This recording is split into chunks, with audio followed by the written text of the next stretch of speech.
Okay guys, isa na rin mapagpalang umaga, tanghali, gabi po sa inyo lahat. Sana po ang lahat ay nasa mabuting kalagayan at ligtas po sa anumang kapahamakan. Saan man po kayo dako ng mundo naroroon ako. Pumuli ang inyong lingkod, Maestro 21 TV. At sa ating video ngayong araw na ito mga kalingap, tayo muli po ay magbibigay ng ating panibagong kuro-kuro, komento, opinion at reaction tungkol nga po dito sa naganap kahapon lamang. Ito ay pinag-uusapan naganap.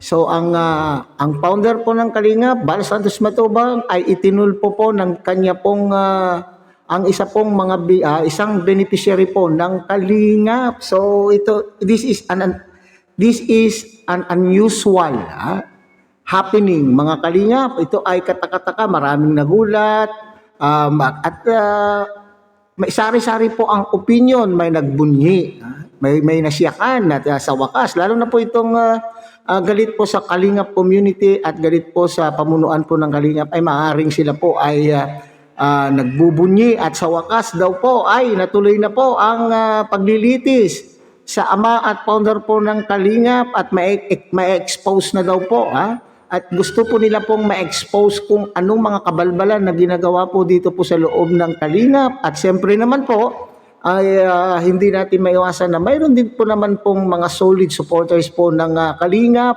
at sila po ang nagtatanggol po kay Kuya Bal. At siyempre naging sentro ngayon po ng pambabas, lalo na tuloy na bas po itong si Ineng, si Lady B, dahil po dito sa pangyayaring itong mga Kalingap. So napanood po natin mga Kalingap ang kaganapan po doon po sa Rappi Tulfo in action. So isa po sa kanila pong inirereklamo ay yung sinasabi po dito mga Kalingap ay wag nang tanggalin. Gusto na po nilang, ang demand po nila po mga Kalingap ay gusto po nilang tanggalin na po ang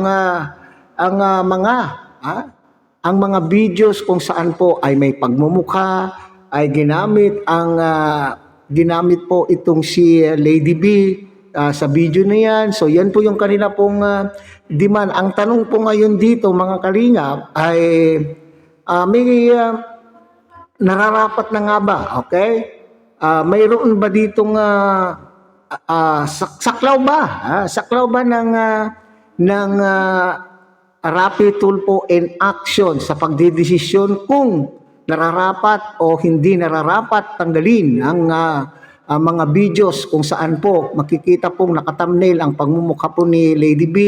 At the same time, ginamit po siyang subject sa mga videong ito.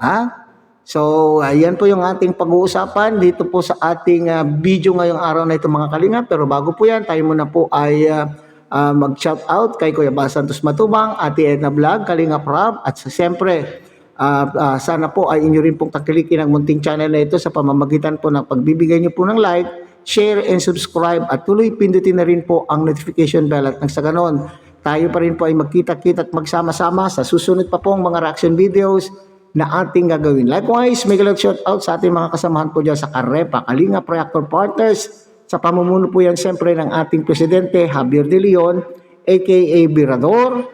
At tangkilikin din po natin mga Kalingap, ang ating mga Kalingap partners, Kalingap charity vloggers, lalo na po yung mga nariyan po sa iba't ibang Kalingap landing pad na mayroon po tayo sa ating bansa. So mga Kalingap, ang ating highlight, ang pinaka-focus po lang natin dito sa ating reaction video ngayon na ito ay doon po sa pagpapatanggal, yung demands po, yung isa po sa mga demands po ng ni Lady B o yung pamilya po ni Lady B na i-take down o tanggalin po ang lahat ng mga videos kung saan po naroon po siya at kung saan po ay ginamit ang kanyang imahe. At ito nga po yung sinasabi po ni attorney na exclusive intellectual right.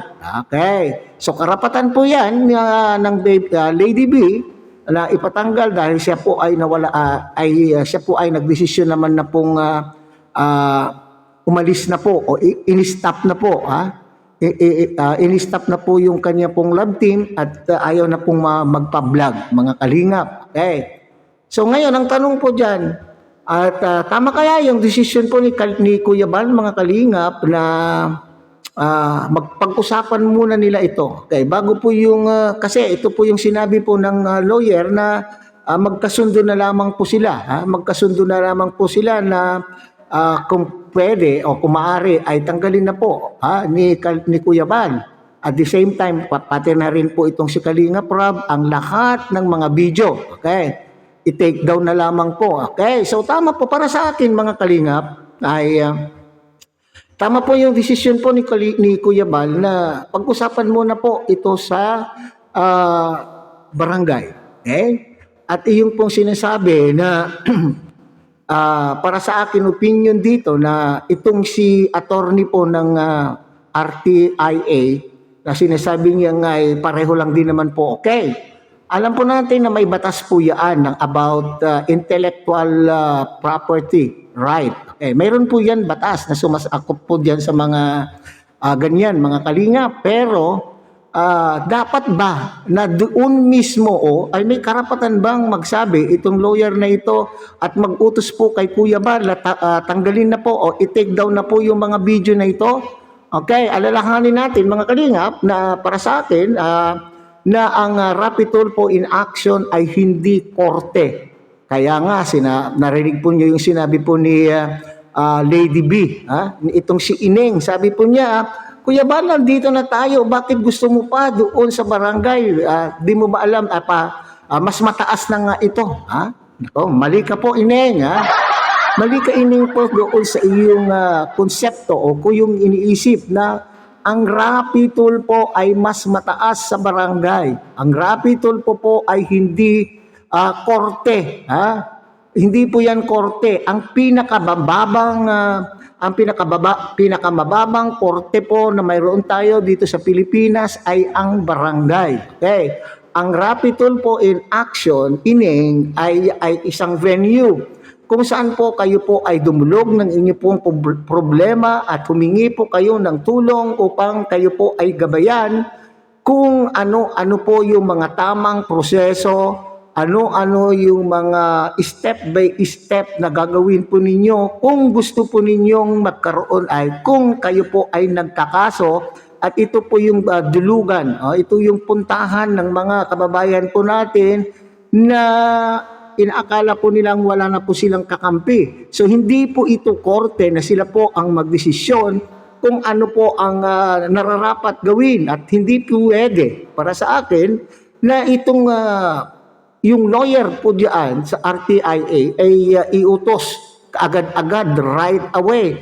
Alalahanin po ninyo, kayo ay nagreklamo. Ibig sabihin, karapatan po niyo pong nagreklamo kung iniisip po ninyo na kayo po ay nadihado, kayo po ay inapi, you are being humiliated po kayo, pinapahiya po kayo dahil sa ginawang content po ni Kuya Bal. Pero alalahanin din po naman ninyo na itong si Kuya Bal ay mayroon din po siyang karapatan na ipagtanggol po ang kanyang sarili at hindi basta-basta hindi basta-basta na kayo ay nagreklamo ay may desisyon na kagad, may hatol na kagad o ikaw Bal matubang sasabihin po agad ng lawyer ay, ikaw, Bal Matubang, tanggalin mo na.